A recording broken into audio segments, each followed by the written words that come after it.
As taxas dos títulos públicos dispararam, onde você consegue hoje inflação mais 6% por um longo prazo de tempo. Será que essa é uma oportunidade melhor de investimento do que as ações brasileiras? O que é que está mais barato? O que é que tem mais potencial? Onde que eu estou focando meus aportes nesse momento? Isso é que você vai ver nesse vídeo. Na verdade, essa é uma das várias perguntas que eu vou responder nesse vídeo, que é o nosso vídeo tradicional semanal chamado Consultoria Gratuita. A gente faz há 160 semanas isso, que nada mais é do que lá no meu Instagram, você pode ver aqui o meu arroba, eu coloco nos stories uma caixinha de perguntas e aquelas principais perguntas que chegam para mim, que eu posso aprofundar, que eu posso gerar um aprendizado maior, eu trago para cá para responder com mais profundidade. Normalmente eu trago 4 perguntas, 5 no máximo. Hoje vamos trazer mais perguntas, vamos endereçar mais pontos que eu acredito que podem te ajudar bastante nesse momento, tá bom? Então vamos lá, primeira pergunta de hoje é a pergunta do Tony. O Tony pergunta o seguinte: acha um bom momento para encher o carrinho de Tesouro IPCA+, pagando IPCA mais 6%, 6,1%, 6,05%? Vamos entrar nesse tema aqui agora. Só antes de eu responder especificamente essa pergunta, embasar e te mostrar indicadores, se você já acompanha os vídeos por aqui, sabe que o nosso conteúdo é profundo, não tem aquela superficialidade, toque aqui embaixo em gostei, certo? Porque isso ajuda esse vídeo a chegar a mais pessoas. E me diz aqui embaixo nos comentários, você está focando seus aportes agora em renda fixa ou está focando seus aportes em renda variável, ações, fundos imobiliários e assim por diante? Manda aqui embaixo nos comentários que eu quero saber, tá bom? Vamos lá. Onde que eu vejo a maior oportunidade, né? Na verdade, vamos falar um pouquinho sobre o que aconteceu. O que aconteceu com os investimentos nas últimas semanas. A gente viu conflito geopolítico começando e acirrando. Com isso, a gente presenciou uma queda nas ações aqui no Brasil, está vendo em 2024 uma queda acumulada aqui na faixa de quase 6%, e no mesmo intervalo de tempo, como a gente tem um cenário de aversão a risco, aumento da percepção de risco, as taxas dos títulos públicos dispararam. E aí fica essa dúvida, onde está a maior oportunidade? Nas ações ou nos títulos atrelados à inflação, por exemplo, nos títulos mais longos? E aqui é importante a gente entender as motivações desse cenário atual. Quando a gente pega as motivações, a gente vê que uma motivação é uma motivação possivelmente passageira, mas também possivelmente mais duradoura, que é basicamente esse conflito geopolítico, né? Esses conflitos armados que estão acontecendo no mundo afora, que na minha humilde opinião, isso vem para ficar e vai continuar acontecendo durante algum bom tempo. A gente vê essa situação de Israel e Irã, por exemplo, que um vai lá, é tipo dois adolescentes que ficam se cutucando, duas crianças que ficam se cutucando.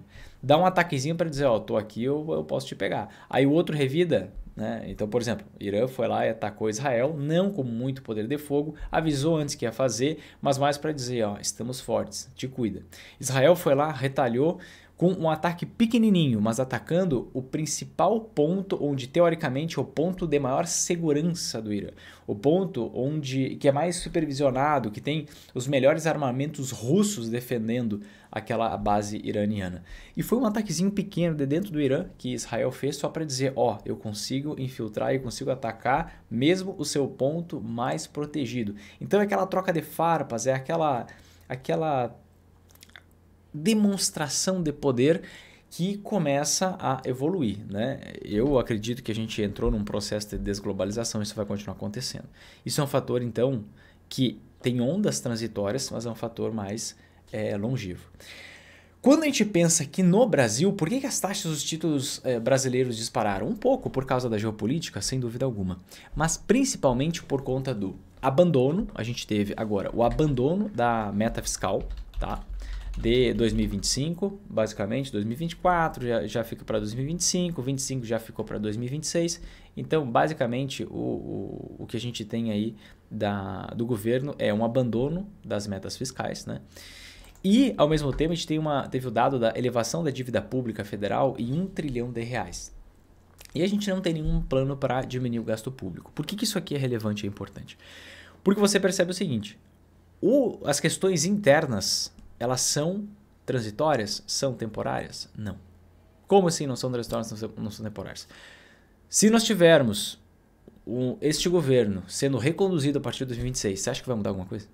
você acha que não, em 2026 vamos implementar um ajuste fiscal e vamos passar a arrecadar mais do que a gente gasta ou vice-versa? Claro que não, vai ser empurrado com a barriga para mais um ano e depois, e depois, e depois.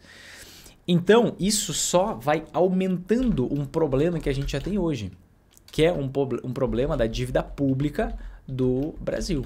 A gente estava com uma dívida pública na casa ali dos 71% do PIB no início do ano passado, 2023, e hoje já está em 75%. Então a gente já está vendo esse cenário aumentar. A gente teve um déficit muito grande em 2023 e a gente deve continuar tendo déficit, tá?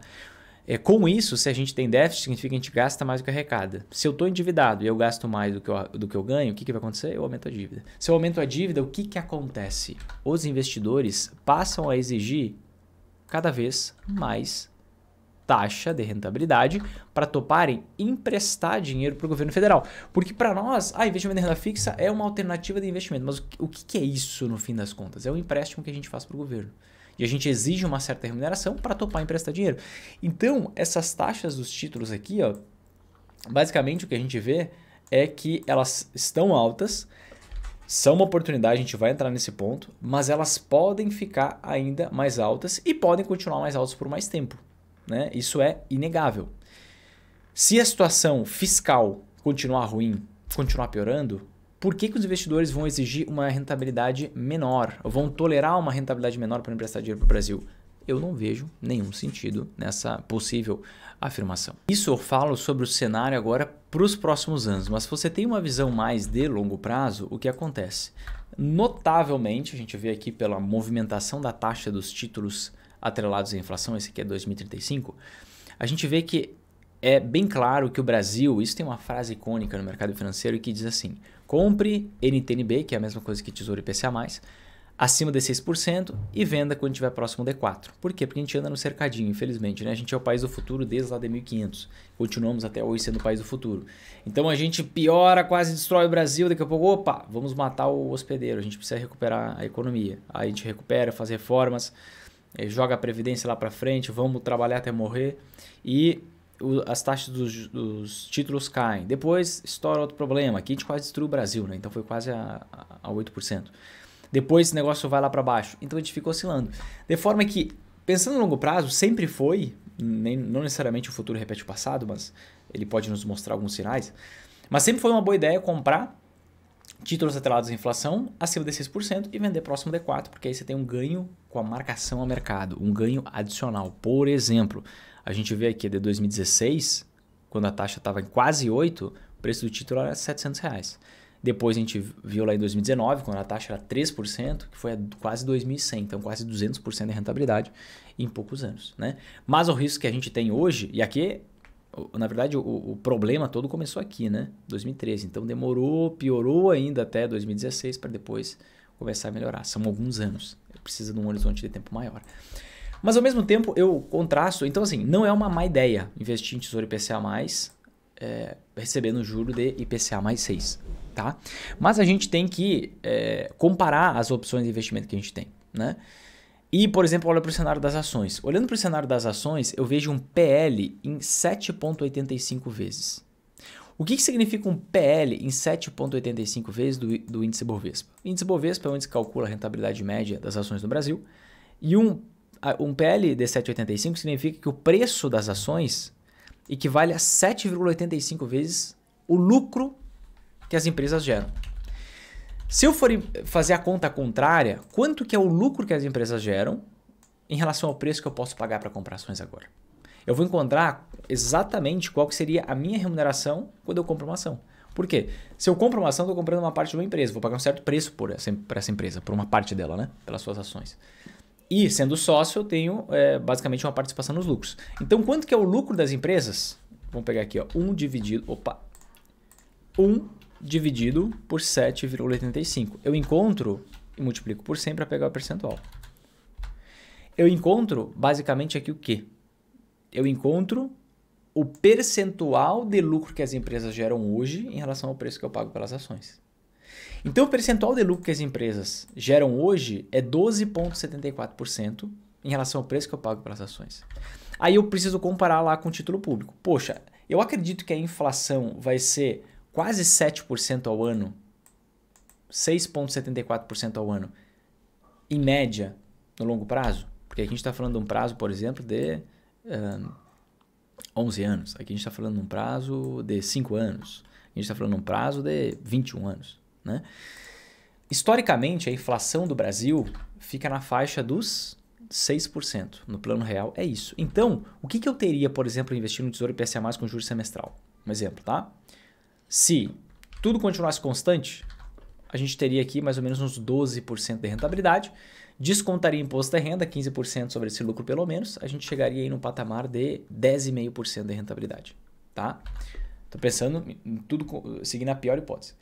10,5% de rentabilidade líquida. E estou ignorando aqui a taxa de tesouro direto, seria 0,2% ao ano, então reduziria para 10,3%. Tá? Se eu investir em ações, eu estou garantindo que as empresas mantendo o lucro delas constante, eu consigo 12,74%, e isso pode ser líquido. Por quê? A gente ainda tem isenção sobre dividendos das ações brasileiras e a gente pode vender até R$20 mil por mês em ações que fica isento do imposto de renda. Isso é lei, né? Então eu encontro aqui um prêmio de risco de 2,5% aproximadamente. Eu ganho 2,5% a mais por investir em ações e não investir em renda fixa, um Tesouro IPCA+ da vida, por exemplo. Rentabilidade líquida, tá? E tem mais um fator. O lucro das empresas pode aumentar. Esse PL está em 7,85 porque a gente está olhando para o lucro dos últimos 12 meses. Só que não vamos esquecer um fenômeno que começou a acontecer no Brasil. Vou pegar aqui, BR Interest Rate. Nossa taxa de juros começou a cair em agosto de 2023. Caindo, a primeira queda aqui em agosto de 2023, leva cerca de 9 meses para esse juro menor começar a impactar a economia positivamente. Tem um efeito retardado da taxa de juros. Então, os lucros das empresas devem começar a se elevar por conta justamente, simplesmente de uma menor despesa financeira. Um menor juro pago pelos empréstimos que as empresas já têm, certo? Então, eu acredito que esse lucro vai subir, de forma que talvez um PL daqui a uns 2 anos, um PL atualizado da Bolsa, hoje seja o quê? Umas 6 vezes. E aí a gente está comparando, na verdade, aqueles 10,3 da renda fixa com 1 dividido por 6. E aí a gente está comparando aqui, ó, com quem sabe 16%. E isso é um prêmio de risco de 6%. É um prêmio de risco muito maior. Tá? E me manda nos comentários se você não entendeu, se você entendeu minhas contas. Se não entendeu, volta um pouquinho o vídeo e assiste de novo, tá? Porque o que eu estou fazendo aqui é uma comparação, fazendo arbitragem.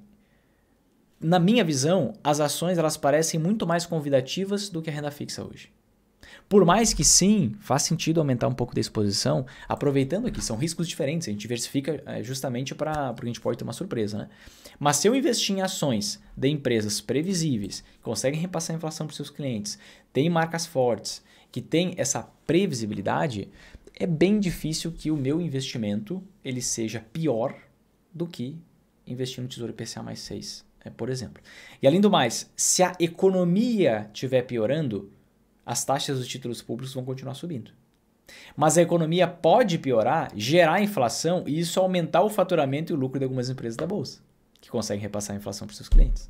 E isso pode, ao mesmo tempo, aumentar o lucro das empresas, ou seja, melhorar o cenário para as ações e piorar o cenário para a renda fixa, ao menos temporariamente. Então, olhando todo esse contexto que problema fiscal, orçamentário, problema de dívida afeta muito mais a renda fixa do que as ações, por mais que as ações podem cair momentaneamente, mas os lucros vão continuar subindo, a depender da empresa, eu prefiro focar mais, não quer dizer que eu vou focar somente, mas focar mais em ações do que focar em renda fixa, certo? Até porque eu não espero ver a taxa de juros subindo no Brasil antes de 2027. Então, também o cenário não fica tão agradável para a renda fixa. Fez sentido? Deu para entender? Manda aqui nos comentários que eu quero saber. Próxima pergunta do Douglas. Na verdade, peguei aqui uma corrida. 3 perguntas do Douglas são perguntas fáceis, rápidas de endereçar. Primeira pergunta. Os investimentos pelo Nubank são um bom meio de começar a investir? Vamos lá. Nubank vai ser um intermediador, tá? Nunca vai ser uma fonte de decisão dos investimentos. Então, eu costumo dizer que uma corretora é uma espécie de chuteira, né? Você coloca um quichute com pedra dentro. no pé do Rivaldo, no auge dele, ele vai jogar muito melhor do que eu com a melhor chuteira do mundo hoje. Por quê? O que importa é o investimento final que você fez, a estratégia final que você usa e não o meio que você está utilizando para essa estratégia, né?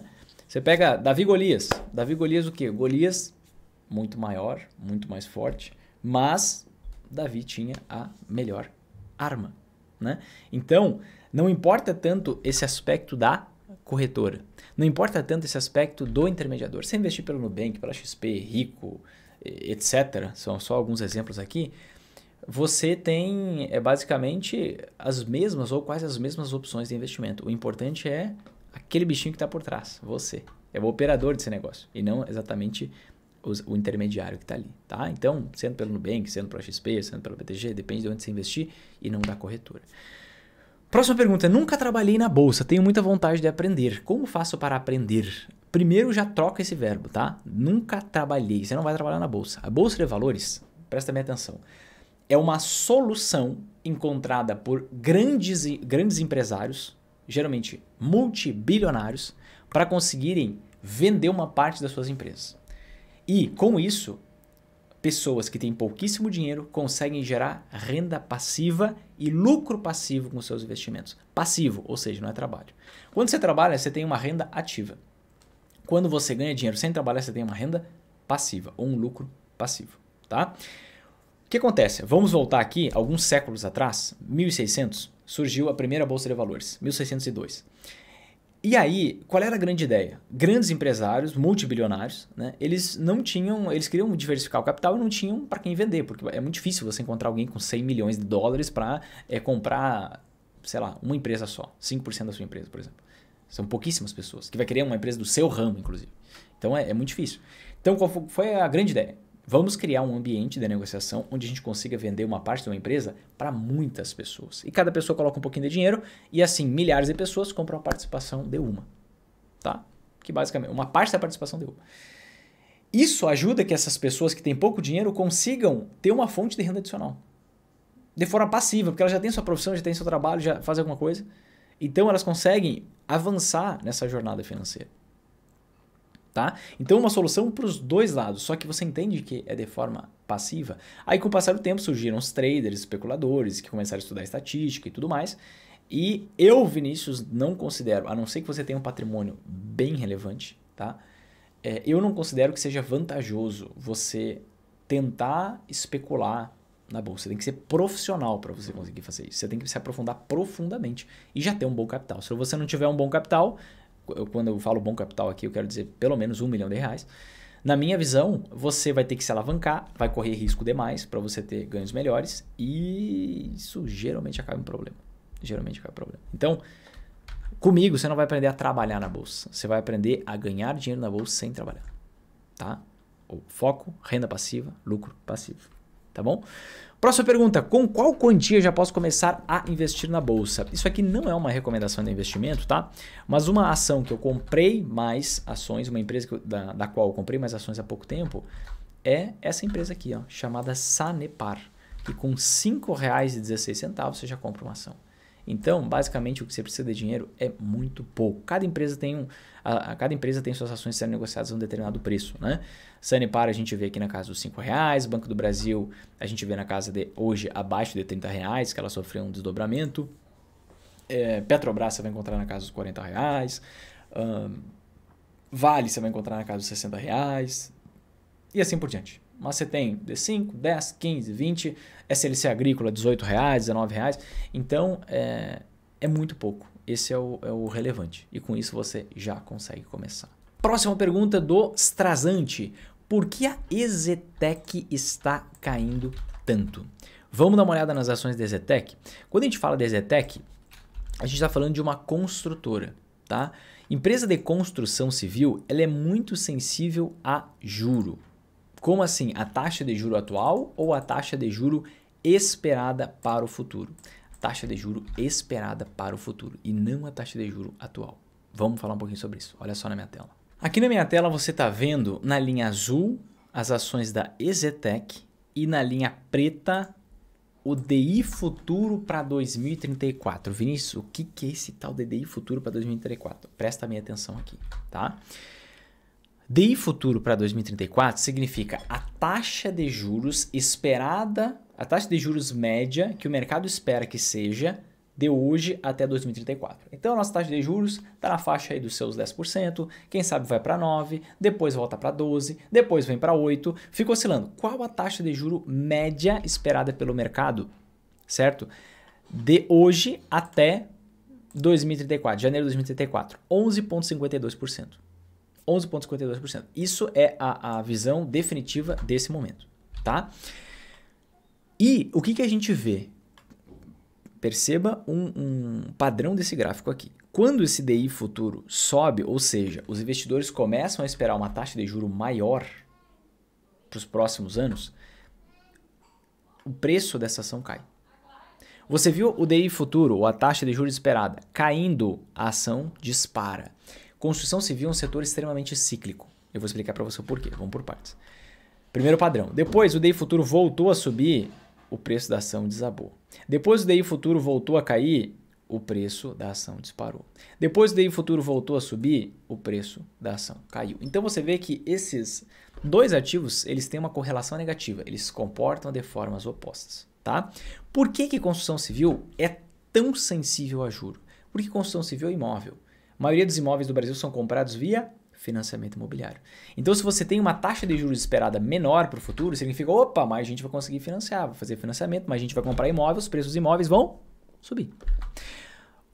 Taxa de juros esperada para o futuro está subindo. O que acontece? Vai ter menos financiamento imobiliário, vai ter menos compra de imóveis, vai ter menos valorização, vai ter menos venda. As construtoras têm que desvalorizar. Então, por que a Zetec está caindo tanto? Por conta do quê? Da elevação nesse juro esperado para o futuro. Perceba, inclusive, que a gente está hoje no mesmo nível de preço que estava no fim de outubro de 2023. A ação da Zetec está no mesmo preço.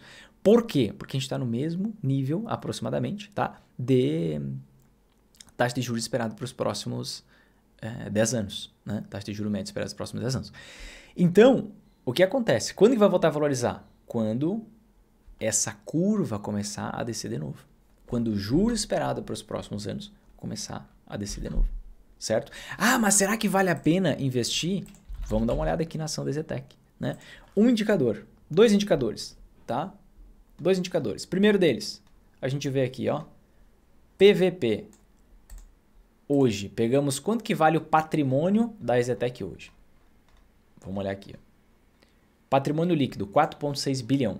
Quanto que está valendo na bolsa? 3 bilhões. Ou seja, você tem aqui 35% de desconto. Você tem algo que já vale, tem auditoria que diz, o patrimônio dessa empresa vale 4,6 bilhão. Ali, relatório. Só que na bolsa é negociada a 3. E é uma empresa que dá lucro. Caiu o lucro em 2023, ok, mas é uma empresa que dá lucro. Com os juros diminuindo agora, já se faz mais financiamento imobiliário agora, em 2024. Já deve melhorar o resultado. Melhorando o resultado, será que continua nos próximos anos? Aí só se o juro continuar mais baixo e com isso o DI futuro pode cair. Mas a gente vê essa queda por conta simplesmente de uma mudança do ambiente de mercado que a gente teve essas taxas de juros subindo, a expectativa pelos juros futuros subindo por conta de aumento da dívida pública em 1 trilhão, abandono por parte do governo da meta fiscal, por conta dos conflitos geopolíticos. E você veja uma coisa, a gente estava só subindo esse DI futuro. Opa, tivemos uma queda já aqui nos últimos dias e a ação ainda não andou. Então, talvez seja uma excelente oportunidade de compra. Talvez seja. Analisa, toma sua decisão final, mas talvez seja uma excelente oportunidade de compra. Próxima pergunta do Carlúcio. Home 3 ou Mills 3? Qual empresa tem o melhor fundamento? Vamos falar um pouquinho sobre isso. Olha só, aqui você me deu duas empresas para comparar e te dizer, poxa, qual que eu acredito que seja a melhor. Para a gente conseguir entender qual que pode vir a ser a melhor empresa, a gente tem que entender o que essa empresa faz. Né? E quando a gente vai buscar o que a empresa faz, a gente entra em algo chamado site de relações com investidores. E a gente vai lá entrar no site, por exemplo, da Indústrias Home, e a gente vai entrar aqui e vai ver, poxa, a parte institucional da empresa. Vamos ver o que é que diz aqui. Nosso portfólio de produtos é composto por máquinas, ferramentas, máquinas e equipamentos para trabalhar metal por arranque de cavaco, em especial centros de torneamento, tornos CNC, tornos convencionais, centro de usinagem, máquina de processamento de plástico, peças de ferro fundido, cinzento e nodular e assim por diante. A gente compara com uma outra empresa, a Mills. Quem é a Mills? Ó, pioneira e líder do mercado de locação de plataformas elevatórias e construções de alta complexidade no Brasil. A Mills investe continuamente para ser o melhor parceiro de serviços de locação e venda de máquinas leves, principalmente plataformas elevatórias, tá? E aqui eu já entro em tilt. Sabe o que é tilt? Quando dá aquele cola as placas. Como é que eu vou comparar uma empresa que presta serviço de locação de plataformas elevatórias, construção de alta complexidade, certo? Locação e venda de máquinas leves, máquinas pesadas, outros equipamentos profissionais, com uma empresa do setor industrial, que vende torno, que vende máquina de processamento de plástico, peça de ferro fundido. A gente está simplesmente assim, fazendo uma comparação de o que é melhor, água ou coxinha de frango. Depende, se você está com sede, água, se você está com fome, coxinha de frango. O que eu quero dizer com esse exemplo assim absurdo, né? É para você entender que a gente está falando de coisas diferentes. Então, poxa, não dá para a gente pegar duas empresas de dois setores diferentes, querer fazer uma comparação e extrair a melhor. Talvez as duas sejam boas, talvez as duas sejam ruins, só que cada uma no seu setor. Qual é o seu foco, qual é o seu objetivo? Você não me falou aqui. Você quer uma empresa que pague bons dividendos ou você quer uma empresa com alto potencial de crescimento? Isso faz total sentido. Por quê? Se a gente olhar o dividendo da Home, interessante. Se eu olhar o dividendo da Mills, ao primeiro olhar aqui, pífio. Então, importa mais crescimento ou dividendos, sabe? Então, depende do seu perfil, depende do seu objetivo, vai fazer sentido um setor ou outro e assim por diante. O que eu consigo te antecipar aqui é que eu gosto de Home com um foco em crescendo. O que é isso? Um foco em crescendo. É um potencial de crescimento interessante, embora tenha risco, porque a confiança da indústria no Brasil está bem baixa. E eu não tenho Mills, tá? Então, mas Home, eu já tenho um conhecimento mais aprofundado. Alguns dizem que é a futura VEG, né? Só que a VEG exporta bastante, a Home é mais mercado interno. Futuramente, quem sabe, pode virar para o mercado internacional. Mas tem indicadores bem depreciados e que vale, na minha visão, uma análise. Não é recomendação de investimento para você, mas olhando assim rapidamente, você vê aqui um PVP de 0,9, 10% de desconto em relação a quanto vale o seu patrimônio. Um PL de 6,21 vezes, então o que gera de lucro hoje, em relação ao quanto você paga pela ação hoje, é cerca de 15%. Né? Isso você não consegue em nenhum outro canto. Tem um crescimento de lucros interessante, tem um ROI alto, uma boa margem de lucro aqui. Né? Você vai olhar, poxa, como é que foi o lucro 2023, acho que aqui ainda falta o quarto trimestre, mas é um negócio que soa bem. Mills, se a gente for dar uma olhada básica, a gente vai ver preço bem mais esticado, né? Em todas as métricas, mas você vai ver também uma margem boa, uma dívida boa, tranquila, mas um setor completamente diferente. E eu antecipo uma coisa para você. Eu tendo a não gostar da empresa que tem empresa de locação, por exemplo. Né? Você vai pegar assim uma Localiza, ela é uma empresa de locação de carros, mas ela tem uma atividade do negócio dela que é muito boa, que é a atividade de venda de seminovos. Por conta do tamanho da Localiza e da marca, ela consegue comprar muitos carros, certo? Em grande quantidade, obviamente, né? E ela consegue pagar um preço muito baixo. De forma que depois ela pega as revendas dela, revende esses carros e, a depender do ciclo econômico, mas muitas vezes ela consegue vender até um preço maior, o carro usado por um preço maior do que ela pagou para comprar o carro zero. Né? Então você tem uma sinergia, uma marca, você tem um tamanho, é diferente do cenário da Mills. Né? Porque quando você tem um capital imobilizado muito grande, o que acontece? Você tem altos custos, né? Quando você tem máquinas, tem manutenção e tudo mais, você tem o risco de não ter mais essa locação. Quando você tem uma presença geográfica nacional e cada vez mais uma tese de nos grandes centros as pessoas não terem mais carro, é mais fácil localiza. A Localiza fez parceria com Uber e similares para alugar para pessoas fazerem corridas e tudo mais. Então, são negócios do mesmo setor, mas que atuam de formas diferentes. Do mesmo macro setor, mas que atuam de forma bem diferente. Então, eu tendo a não gostar. Localiza uma baita empresa, mas nesse caso da Mills, eu tendo a não gostar, teria que me aprofundar mais. Mas Home, eu confesso que eu gosto bastante. Não é recomendação, você tem que estudar, mas me cheira bem. Próxima pergunta do Tassiano. IVVB11 está com preço nas alturas. Compensa investir em USTK11? Vamos falar um pouquinho sobre isso, tá? Olha só, o IVVB11, provavelmente você está comparando a cotação. e não efetivamente o preço de forma profunda. IVVB11 hoje está com preço de R$ 287 reais por cota e o STK11 está com preço de R$ 11 reais, né? E aí você acha que por estar com preço de 287 o preço é mais alto do que 11. Mas eu vou te comprovar aqui que 287 é menor que 11. Que isso, Vinícius? O que você fumou? Nada. Fica tranquilo, tá? Vamos lá. O que é o IVVB11? É um índice que investe, é um índice que basicamente replica o investimento nas 500 maiores empresas dos Estados Unidos que dão lucro, tá? E o STK11, ele está mais focado nas empresas americanas de tecnologia, tá? Só que o que acontece? Quando você olha simplesmente cotação, você está ignorando o quê? O número de cotas. O número de cotas. E o valor de mercado desses ETFs, tá? Como que você analisa efetivamente o preço ideal? Quando você olha indicadores de preço. Então você compara o preço de um ativo com o lucro que aquela empresa gera. Você compara o preço em relação ao quanto vale aquele patrimônio e assim por diante, tá? Na prática, o que você está fazendo? Ó, você está querendo investir no IVVB11, tá? Que ele replica um índice que também é replicado por um ETF no exterior chamado VGT, tá? E aqui a gente consegue ver o PE Ratio, que basicamente o PE é a mesma coisa que o PL, o preço em relação ao lucro. O preço-lucro desse STK11, que é o mesmo aproximadamente do VGT, é 34 vezes. Então, você vê o preço das ações, em média, 34 vezes maior que o lucro que essas empresas geram, tá? Ao mesmo tempo, você vê o quê? Que o PE Ratio, ou seja, o preço-lucro do S&P 500, que vai ser o mesmo do IVVB11, está em 27. Então perceba, a cotação do IVVB11 é maior que a cotação do STK11. Só que o preço das ações do STK11 em relação ao lucro, por exemplo, é muito maior do que do IVVB11. Então não fique analisando apenas cotação. Você tem que olhar indicadores de preço. Essa sua troca faz sentido nenhum, meu querido. Próxima pergunta, Eugênio. Vender ações brasileiras ou fundos imobiliários para investir nos Estados Unidos é recomendável? Vamos lá, vamos por partes. Depende, você já tem investimento no exterior?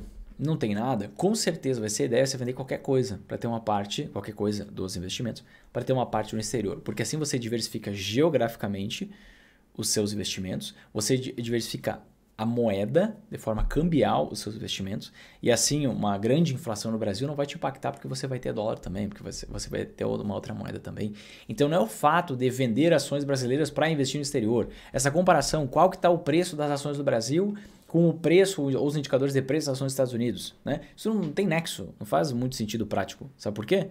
Porque quando você olha, o Brasil está com as ações em quase 8 vezes lucro, Estados Unidos está 27 vezes lucro, 28 vezes lucro.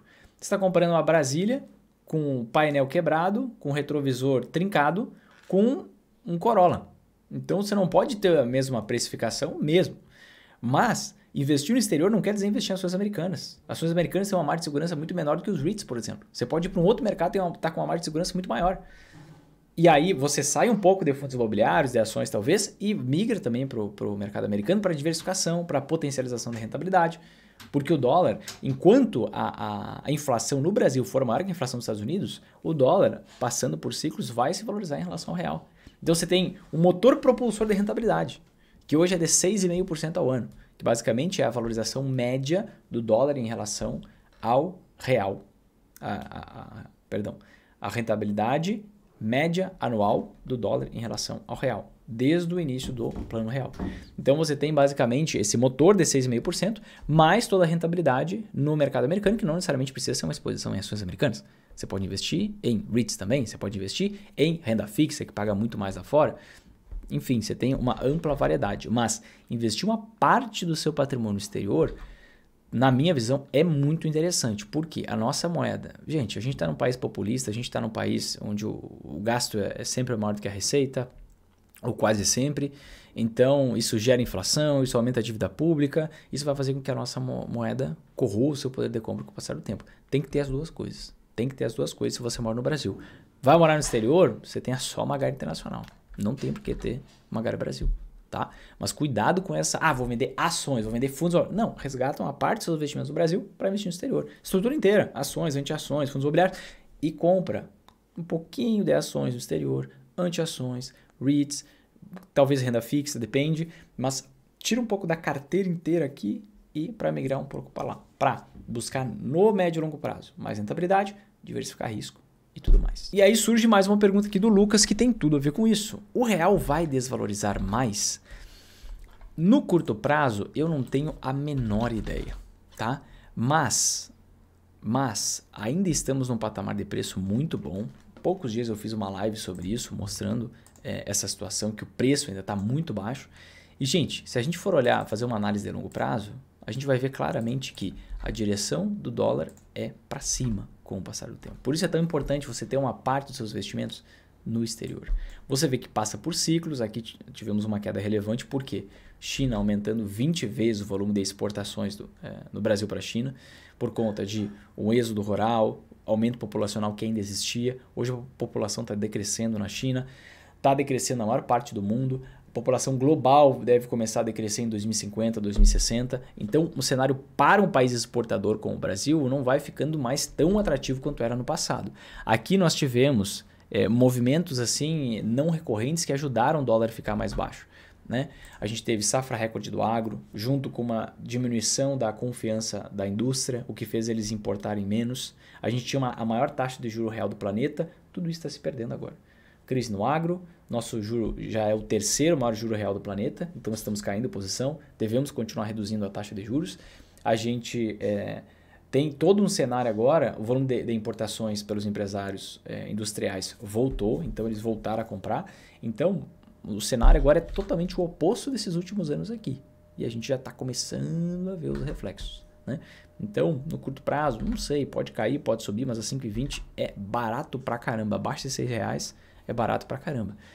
Você só vai perceber isso quando daqui a alguns anos você vê a R$7, R$8, R$9, R$10, você vai ver, caraca, eu perdi tanto tempo. Assim como aquelas pessoas que me ficavam me falando bobagem quando o dólar estava R$13 eu falava que era barato. Porque as pessoas estavam só olhando para trás, que tinha sido há pouco tempo, R$1,50, R$2, R$2,50. Mas se você entender para onde vai a economia, você vê que só tem uma solução, ter menos inflação aqui. Mas isso não é interesse de ninguém. O interesse das pessoas aqui é gastar mais do que arrecadar, aumentar a dívida pública, rolar o problema para o próximo, temos uma cultura populista, é isso, não tem jeito. Tá bom, queridos? Se esse vídeo fez sentido para vocês, te ajudou de verdade, toque aqui embaixo em gostei, compartilha com seus amigos, te inscreve aqui no canal, ativa o sininho, faça todo esse processo e não esquece de participar do último evento sobre investimentos da sua vida.